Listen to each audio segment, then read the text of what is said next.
Hola a todos, el presente video es para explicar un poquito respecto del movimiento obrero que se dio en Argentina alrededor de 1920 relacionados con los sucesos de la Semana Trágica y lo que fue conocido como la Patagonia Rebelde. Los siguientes datos que voy a brindar a continuación son extraídos de un libro de historia, libro de historia contemporánea de la Argentina y el mundo, que es de la editorial de Santillana. Bien, para que vayan entrando un poco en tema, es importante que recordemos que durante el primer periodo de gobierno de la presidencia de Irigoyen, él mantuvo una política de neutralidad frente a la guerra. Sin embargo, en Argentina y en el resto del mundo empezó a darse un clima de conflictividad social que llega a alcanzar su máxima expresión entre 1917 y 1923. Por supuesto, dentro de estos sucesos nosotros podemos mencionar lo que fue la Revolución Rusa, la Revolución Mexicana y por supuesto en Argentina también lo que fue conocido como el movimiento obrero. En esta época de fines del siglo XIX aproximadamente en Argentina, el número de trabajadores y de las organizaciones que los representaban comenzó a aumentar. Cada vez existían más organismos que representaban a estos trabajadores de las distintas actividades económicas. Y como consecuencia de ello comenzaron a surgir las primeras federaciones, ¿sí?, que se encargaban básicamente de recibir los reclamos de los trabajadores o de los obreros y los agrupaban en los distintos gremios y asociaciones propias de los trabajadores. Esta federación, la más importante que tuvo la Argentina, fue conocida como la FORA, Federación Obrera Regional Argentina, que se organizó a mediados de 1910. Pero esta organización se dividió luego en dos agrupaciones diferentes, una con tendencia anarquista y otra con tendencias sindicalistas socialistas.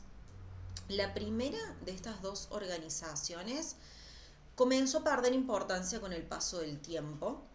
En cambio, la otra agrupación, la que agrupaba a los sindicalistas y socialistas, se reagrupó con el nombre de Unión Sindical Argentina, USA, en 1922. Que la USA, es la base de la CGT, la Confederación General del Trabajo, que se crea en 1930. Bueno, tanto los sindicatos como las federaciones que los nuclearon comenzaban a realizar cada vez más campañas para lograr tener más adherentes, más trabajadores que se adhieran a su gremio. Y por ello, y para lograr ello, fue fundamental que crearan un periódico que pudiera tener una mayor llegada y que el más importante de esta época fue el diario llamado La Protesta, que por supuesto divulgaba pensamientos de índole más bien anarquista. Bueno, con relación a la Semana Trágica, que fue un acontecimiento muy lamentable que se vivió en la Argentina y que nucleaba básicamente conflictos obreros, tiene un antecedente. Y para que se logre entender, todos los conflictos obreros que venían dándose en Argentina generalmente requerían una intervención del ejército. A partir de 1916, con la presidencia de Irigoyen, él trató de calmar un poco las aguas y no enviar directamente al ejército a intermediar en estas situaciones. De hecho, en ese mismo año, en 1916, a fines de ese año, se inició una huelga de la Federación Obrera de Marítimos y fue el mismo presidente el que intervino de manera directa arbitrando a favor de los trabajadores en este conflicto gremial. Por supuesto que esta política comenzó a despertar cierto temor o recelo dentro de los sectores patronales, que comenzaron a exigir, por supuesto, la intervención del ejército. Incluso los mismos empresarios comenzaron a nuclearse en asociaciones que promovían la defensa de sus propios intereses. y a estas se le llamó la Liga Patriótica. Fue como el mayor exponente de esta asociación o agremiación de empresarios. Por supuesto que la presión de estos empresarios, sumado al impacto que tenía en la Argentina las noticias que llegaban respecto de la Revolución Rusa, llevaron a que el gobierno cambiara su actitud. A comienzos de 1919, los obreros de talleres metalúrgicos de Bacena, que estaban ubicados en Buenos Aires, iniciaron una huelga. Y como las negociaciones no daban resultados, vino la represión. Y por supuesto que esta represión trajo consecuencias nefastas, dentro de las cuales existieron 4 obreros muertos. En los funerales de estos obreros se volvieron a dar disturbios y enfrentamientos con la policía que comenzaron a aumentar cada vez más los números de muertos y los números de heridos. Este conflicto se mantuvo a lo largo de toda la semana, por eso es que se le llama la Semana Trágica, ¿sí? A este acontecimiento en donde los obreros ocupaban la ciudad con barricadas, con piquetes, quemaban tranvías, los carruajes de esa época, y la situación estaba básicamente descontrolada. Por su parte, después estaban también el grupo de los civiles, o sea, estos grupos de empresarios organizados de la Liga Patriótica, que reprimían a los sindicatos y a los miembros de izquierda, mientras que a su vez acusaban al gobierno de que no intervenía en la solución de estos conflictos. Por lo tanto, el país de Irigoyen, la presidencia de Irigoyen, comenzó a verse desbordada.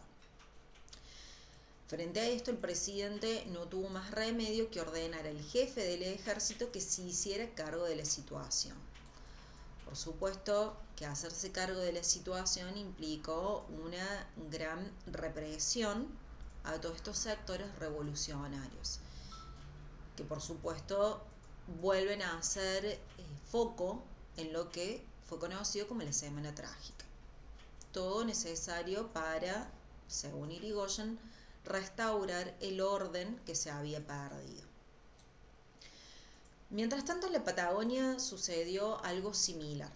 En Santa Cruz fue el escenario de grandes protestas entre 1921 y comienzos de 1922, en donde el conflicto se daba por reclamos que realizaban los portuarios, o sea, empleados que trabajaban en el puerto, obreros que trabajaban en el puerto de Río Gallegos.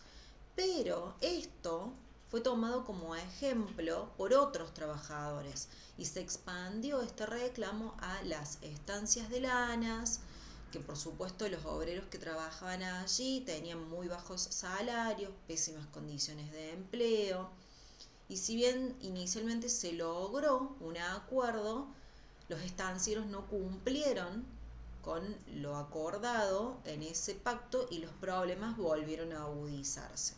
Por supuesto que intervino acá la policía, que encarceló a los principales huelguistas, a los principales dirigentes, y la protesta comenzó así a extenderse entonces al campo, en donde los peones pedían o exigían la liberación de sus compañeros, mientras que los estancieros se armaban a frente de sus campos para poder defenderlos o protegerlos de esas huelgas.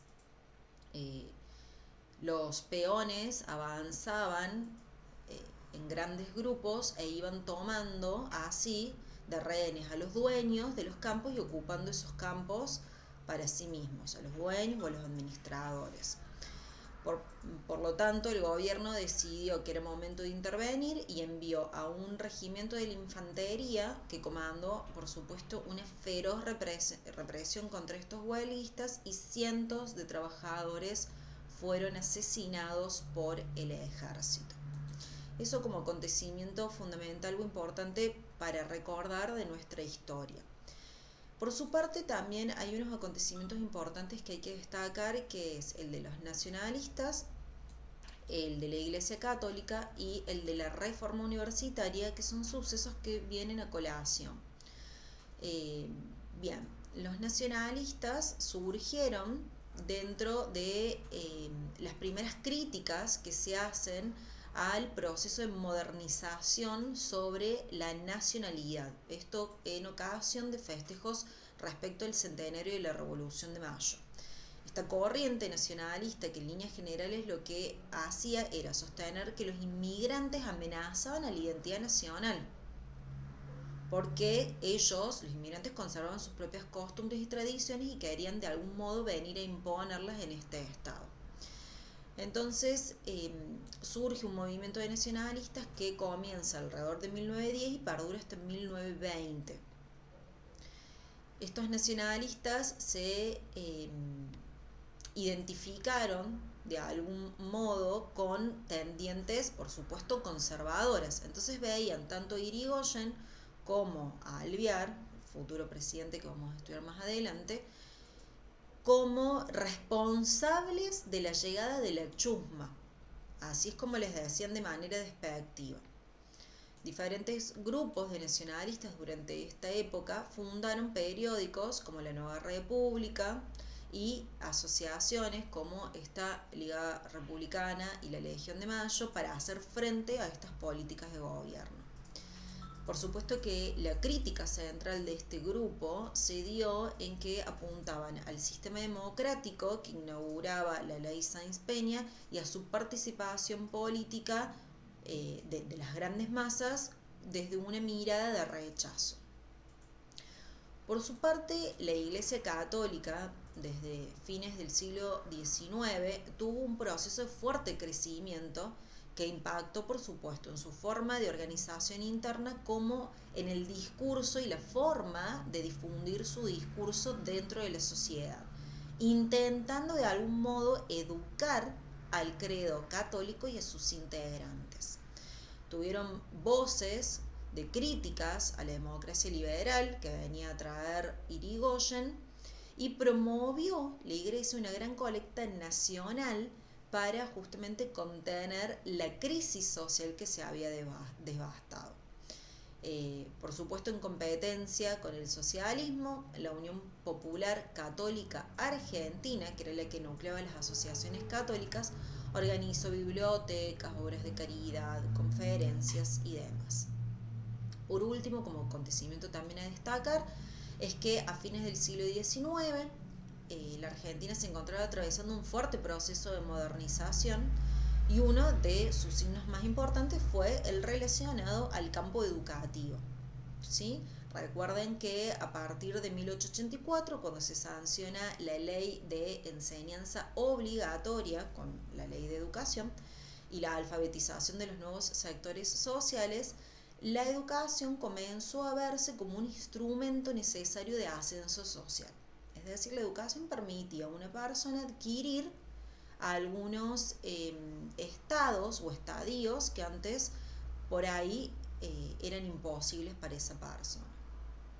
Hacia 1918 en Argentina existían 3 universidades nacionales, en Córdoba, en La Plata y en Buenos Aires.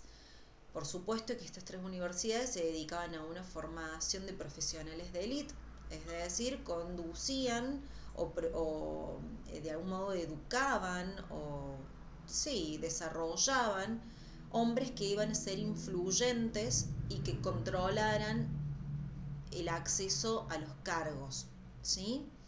Por supuesto también estaba relacionado al acceso a los cargos educativos de los profesores y bueno, se mantenía un excesivo control sobre los planes de estudio.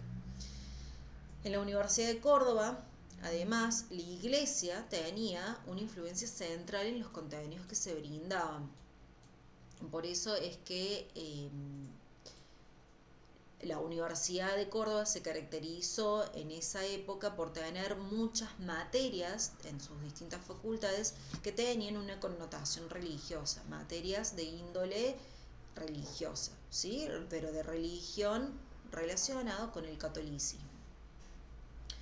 Frente a esta situación, los estudiantes cordobeses comenzaron a protestar y en junio de 1918, cuando fue electo el rector de la universidad, que era un representante del sector católico más tradicional, el conflicto estalló. Los estudiantes exigían, y por suerte lograron, la modificación de los planes de estudio eh, para lograr que este fuese tripartito, es decir, docentes, graduados y estudiantes, intervenir en la conformación de los planes de estudio. Así se lograría tener la autonomía universitaria y que los docentes no fuesen elegidos a dedo, sino que haya un concurso docente y que el poder vincular de los conocimientos estén relacionados con las necesidades sociales. Por supuesto, lo que buscaban hacer era que se desligara un poco la influencia religiosa en estas casas de estudio. Este movimiento que se dio estudiantil en Córdoba sirvió de base para que las restantes universidades lo tomaran y además contaran con el apoyo nacional para lograr esta modificación o esta reforma. Bien, eso, chicos, con relación a los temas que estamos viendo en este momento. Nos encontraremos en un próximo video a posteriori. Que anden muy bien.